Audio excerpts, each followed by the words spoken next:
pria ini diam-diam meneteskan racun ke dalam minuman istrinya. Dengan wajah tenang, ia memberikannya lalu menolak bersulang dan mencari alasan untuk pergi. Dari tempat gelap, ia memastikan istrinya benar-benar meminumnya. Racun itu bekerja 8 jam kemudian, membuat jantung istrinya berhenti seolah serangan jantung alami, tanpa meninggalkan jejak. Beberapa hari setelah kematian itu, Nick pura-pura berduka mendalam.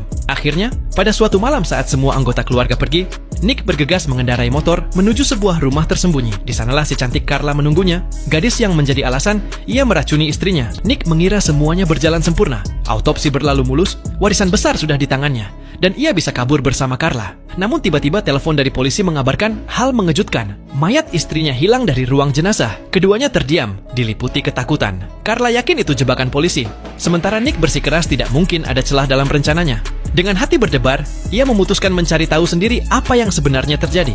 Setibanya di rumah sakit, Nick mendapat penjelasan mengejutkan. Setengah jam sebelumnya, seorang petugas keamanan berlari panik ke jalan hingga tertabrak kendaraan dan pingsan. Dari rekaman kamera, terlihat ia melarikan diri dari ruang jenazah, seolah ketakutan oleh sesuatu. Anehnya, hanya kamera itu yang utuh. Semua rekaman lain sudah dirusak. Saat diperiksa lebih lanjut, satu mayat dipastikan hilang, mayat istri Nick. Mendengar kabar itu, Nick justru merasa lega, karena berarti rahasianya belum terbongkar. Petugas detektif sempat menanyakan, apakah Nick dan istrinya punya musuh sebelum kematian terjadi? Nick dengan tenang menjawab tidak. Saat detektif dipanggil keluar ruangan, Nick cepat-cepat menelpon Carla. Ia meyakinkannya bahwa dirinya belum dicurigai, namun tetap memintanya datang ke rumah sakit untuk mencari tahu kondisi petugas keamanan, agar bisa memastikan kebenaran cerita polisi. Setelah itu, Nick buru-buru menutup telepon dan segera menghapus jejak panggilannya. Namun, setelah mencuci muka untuk menenangkan diri, dia menemukan bahwa jendela di belakangnya terbuka. Dan di dekat jendela, tiba-tiba ada sebuah surat. Di dalamnya ada undangan untuk perayaan bisnis. Dan di bagian belakangnya tertulis sebuah kalimat,